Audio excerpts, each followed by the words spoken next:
जादुई गुफा में दुनिया। लक्ष्मणपुर नाम का एक गांव था जहां के लोग बड़े ही सीधे साधे थे।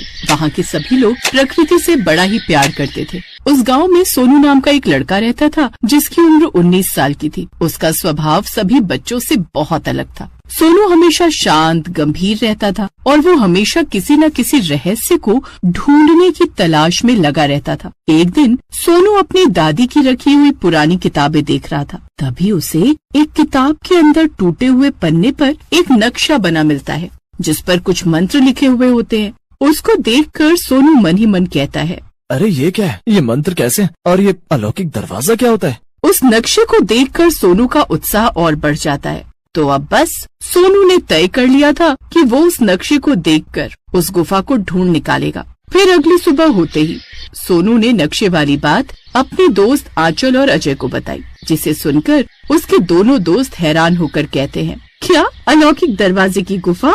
ये सुनकर तो मुझे विश्वास ही नहीं हो रहा है कि ऐसी भी कोई गुफा होती है। विश्वास तो मुझे भी नहीं हो रहा है, पर सोनू कह रहा है तो बात तो सच्ची होगी। सच होगी नहीं, ये बात सच्ची है और मैं इस गुफा को ढूंढ कर निकालूंगा। बस तुम मुझे ये बताओ, इस गुफा को ढूंढने में तुम मेरा साथ दोगे या नहीं?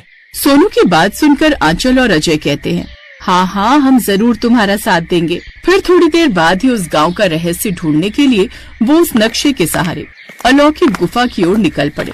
रास्ते में घना जंगल था और रास्ता कठिन, पर तीनों साहसी थे और तीनों को घंटों पैदल चलने के बाद आखिरकार वो गुफा मिल ही जाती है। लेकिन उस गुफा के मुंह पर एक शिलालेख था जिस पर लिखा था कि जो व्यक्ति सत्य, साहस और करुणा से भरा होगा वही उस गुफा के द्वार को पार कर सकता है। तभी आंचल कहती है, अब क्या करें हम दोस्तों? क्या मतलब क्या करें? चलो अंदर चलते हैं। लेकिन इस शिलालेख पर जो लिखा है उस हिसाब से हम तीनों में ये गुण होने चाहिए, तभी हम इस गुफा के द्वार को पार कर सकते हैं। देखो दोस्तों, हम तीनों एक साथ इस रहस्य भरी गुफा को ढूंढते हुए आ तो गए। इसका मतलब ये है कि हम तीनों साहसी हैं। और रही बात करुणा और सत्य, मुझे लगता है ये हम तीनों में है, इसीलिए चलो हम तीनों अंदर चलते हैं।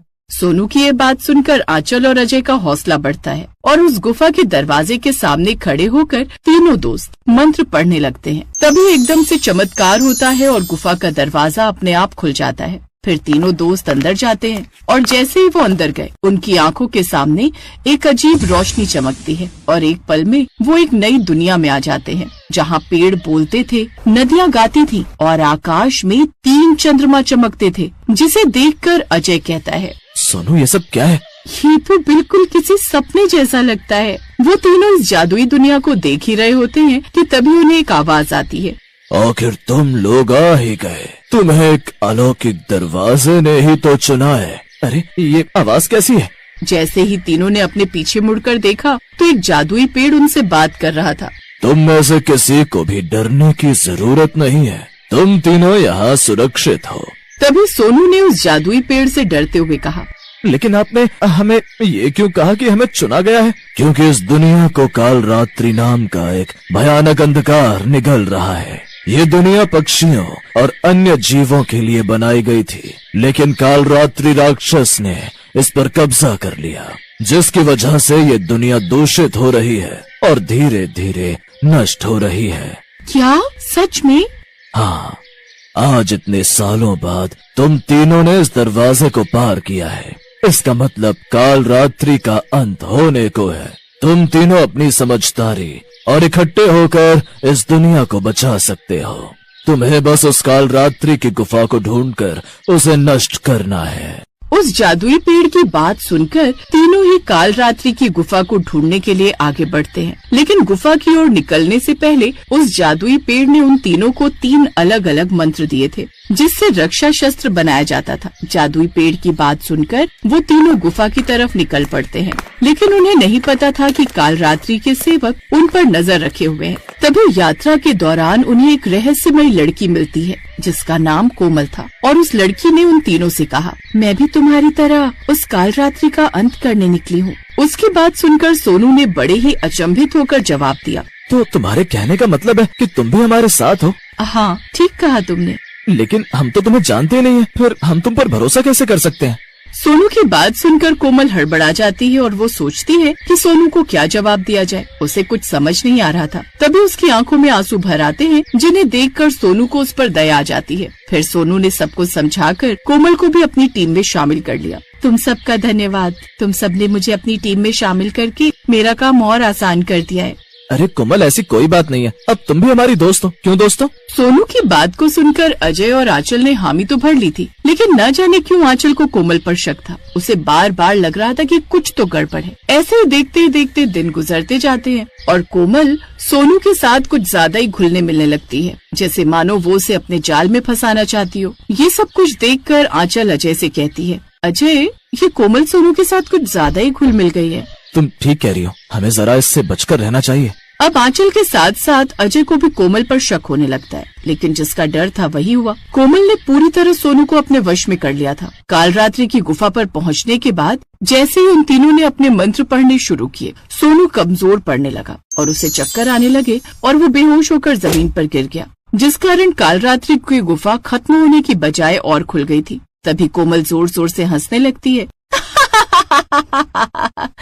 आखिरकार मेरा काम पूरा हो ही गया और मैंने कर दिखाया। मैंने तुम्हें इस कालरात्रि को खत्म होने से रोक ही दिया और कालरात्रि को तुम लोगों से मुक्त करा दिया। कोमल की बात सुनकर अजय और आंचल दोनों दंग रह जाते हैं और उससे कहते हैं, मतलब तुम हो कौन?